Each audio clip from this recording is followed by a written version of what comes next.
Assalamualaikum warahmatullahi wabarakatuh. Selamat malam Ibu Cindy, selaku dosen pembimbing mata kuliah Ekonomi Mikro dan juga teman-teman sekalian. Perkenalkan, saya Sumelina dari kelas AK102. Pada kesempatan ini, saya akan mempresentasikan materi mengenai kebijakan harga dalam ekonomi mikro dengan studi kasus harga gabah di Indonesia.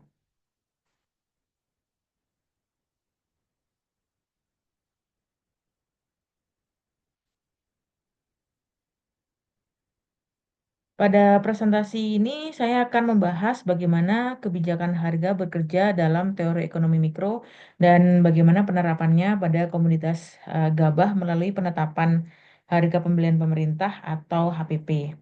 Fokus utama kita adalah memahami hubungan antara harga keseimbangan, harga minimum, dan juga terjadinya surplus. Latar belakang kebijakan harga. Yang pertama itu pasar bebas tidak selalu adil. Kemudian yang kedua, harga dapat terlalu rendah atau terlalu tinggi. Kemudian pemerintah melakukan intervensi harga. Dalam teori ekonomi, harga terbentuk dari interaksi permintaan dan juga penawaran. Namun dalam prakteknya, pasar bebas tidak selalu menghasilkan harga yang adil.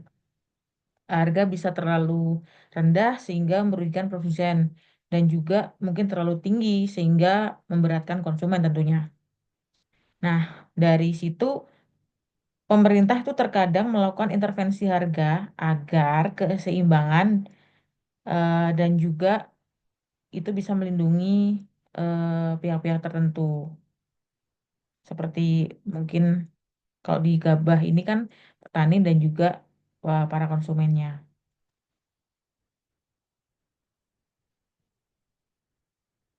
Kemudian harga keseimbangan pasar gabah. Harga keseimbangan terbentuk dari interaksi permintaan dan penawaran.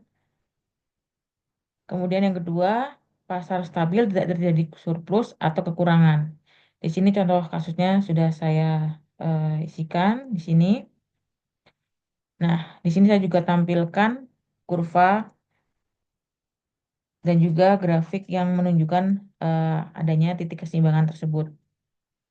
Pada grafik ini kita melihat kurva permintaan dan juga adanya kurva penawaran gabah. Sumbu vertikal di sini menunjukkan harga dalam rupiah per kilogram, sedangkan sumbu horizontal menunjukkan jumlah gabah dalam hitungan ton per bulan. Kurva permintaan menurun dari kiri ke atas, dari kiri bawah ke kanan dari kiri atas ke kanan bawah.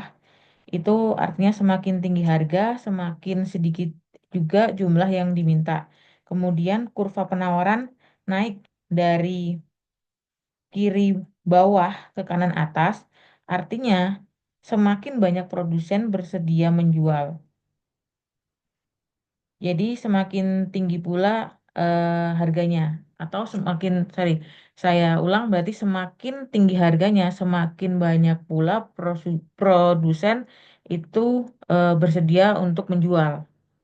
Kemudian titik perpotongan kedua kurva pada harga 6.000 terjadi tuh pada harga 6.000 per kilogram dan dalam jumlah 1.000 ton di sini. Nah, inilah yang disebut harga keseimbangan pasar, di mana jumlah permintaan sama dengan jumlah penawaran, sehingga tidak terjadi adanya surplus atau kekurangan. Kemudian ketika harga tidak dibiarkan bebas, dalam kondisi tertentu ya, harga pasar dianggap tidak adil. Kemudian pemerintah atau otoritas itu melakukan intervensi. Nah, bentuk intervensinya itu seperti apa? Jadi pemerintah itu melakukan intervensi harga dalam dua bentuk, yaitu ada di harga maksimum atau price ceiling, kemudian di harga minimum atau price floor. Dalam studi kasus ini kita fokuskan pada harga minimum yang akan saya jelaskan di slide selanjutnya. Di harga minimum atau price floor atau HPP gabah, di sini pemerintah menetapkan harga pembelian pemerintah atau HPP gabah kering panen pada level sekitar 6.500 per kilogram untuk melindungi pendapatan petani dan memperkuat stabilitas pasar. Di grafik price floor-nya itu juga digambarkan di sini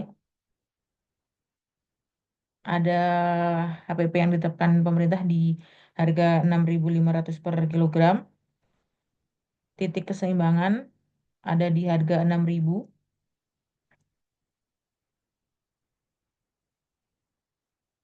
Nah, harga minimum itu tidak boleh lebih rendah dari eh, angka angka tersebut ya.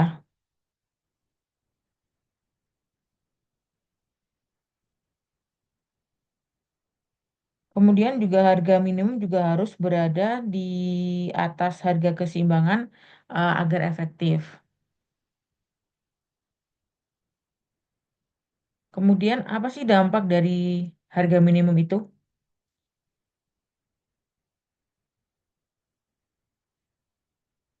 Harga minimum berada di atas harga keseimbangan. Kemudian produksi meningkat, konsumsi menurun. Ketika harga minimum ditetapkan di atas harga keseimbangan, maka terjadi perubahan perilaku pasar. Pada harga 6.500 tadi, produsen terdorong meningkatkan produksi. Nah, ini yang menyebabkan juga konsumen kemudian mengurangi pembeliannya. Akibatnya apa? Jumlah yang ditawarkan lebih besar dari jumlah yang diminta. Jadi, price floor itu menyebabkan kelebihan penawaran atau adanya surplus.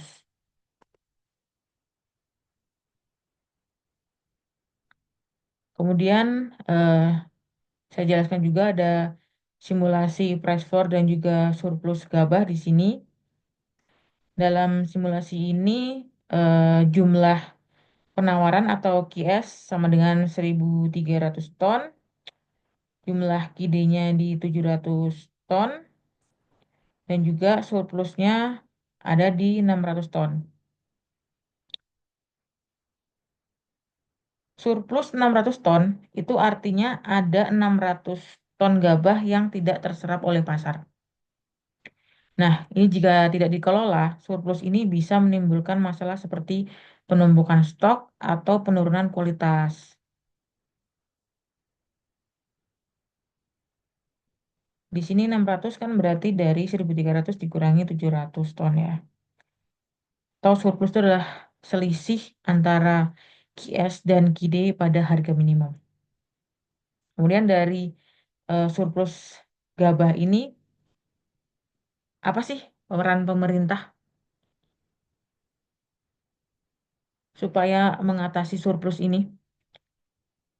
Tentunya pemerintah itu harus menyerap gabah melalui bulog. Hal ini jelas untuk menjaga stok nasional dan juga menstabilkan harga pasar. Saya rasa tanpa intervensi dari pemerintah, kebijakan harga minimum itu juga tidak akan efektif. Jadi kebijakan harga itu tidak selalu atau tidak berhenti di penetapan angka, tapi juga perlu adanya pengelolaan lanjutan dan juga perlu adanya evaluasi kebijakan harga gabah tersebut. Itu jelas keuntungannya atau kelebihannya itu yang pertama untuk melindungi petani, yang kedua menjamin pendapatan minimum, kemudian juga ada kekurangannya dari kebijakan tersebut. Jelas itu berpotensi menimbulkan surplus dan juga membutuhkan biaya dari pemerintah. Jadi kebijakan ini tuh perlu keseimbangan antara perlindungan dan juga efisiensi pasar.